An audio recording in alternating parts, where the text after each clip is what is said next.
বরিশাল বাবুগঞ্জ উপজেলার কেদারপুর গ্রামের শৌখিন খামারি মোহাম্মদ কামরুল ইসলামের পালিত গরুর দাম হাঁকা হয়েছে 15 লক্ষ টাকা। আসন্ন ঈদুল আজহা উপলক্ষে এই গরুটি সবার নজর কাড়বে বলে ধারণা সকলের। দীর্ঘ 6 বছর লালন পালন করে শুধুমাত্র ঘাস গমের ভুসি খাইয়ে এত বড় করেছেন বলে জানিয়েছেন ওই খামারি। দীর্ঘ 6 বছর যাবত লালন পালন করতেছি। এই গরুটা গেলবার আমি ফতুল্লা নারায়ণগঞ্জ বাজারে নিয়েছিলাম। ওই বাজারে সবচেয়ে বড় গরু ছিল এইটাই। গত বছর গ্রাহকের দাম বলছিল, কিন্তু কোন সিন্ডিকেটের কারণে আমি বিক্রি করতে পারি না।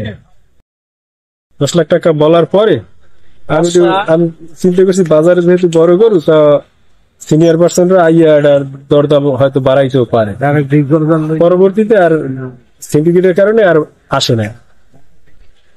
প্রায় 25 মণ ওজন হবে বলে ধারণা করছেন স্থানীয় এক গরু ব্যবসায়ী। গরুটি দেখতে প্রতিদিন বিভিন্ন এলাকা থেকে ছুটে আসছেন নানা বয়সের মানুষজন। কিন্তু আমাদের বরিশাল ডিস্ট্রিক্টের মধ্যে এত কোনো বড় গরু আমি দেখি না কখনো। এই নাম শুনছি আমাদের কেদারপুর ইউনিয়নে। এই গরুটা শুনে আমিও আসছি এখানে গরু দেখার জন্য। ব্যবসায়ী, আমি গরুর ব্যবসা করি নিজে। এখনো বর্তমান 9-10টা আমার কেনা আছে। এখন এটা কত মন হইতে পারে ওয়েট? এটা এমনি লাইফ ওয়েটে তো অনেক আছে, কিন্তু এমনি গোস মনে করেন সম্ভবত 25 মনের কাছাকাছি। উপস্থিত অনেকেই বলেছেন এত বড় গরু এর আগে কখনো দেখেনি তারা। তাদের দাবি বরিশাল বিভাগের মধ্যে এটাই সব থেকে বড় গরু। গরু আছে বাবুগঞ্জ থানার ভিতরে অনেক বড়, এইটা আমরা দেখতে আছি। সেই বড় গরু আর দেখিনি আমরা। তাই মালিক শখে গরুটির নাম রেখেছে বাদশা, বরিশালের বাদশা। বিশাল দানব আকৃতির গরুটি সামলাতে প্রতিদিন 6 থেকে 7 জন কর্মী কাজে লেগে থাকে। বরিশালের বাদশা, এর সাথে আরো একটা গরু ছিল, ওই গরুটা পা ভাঙ্গে অ্যাক্সিডেন্ট করছে, এটার নাম ছিল রাজা।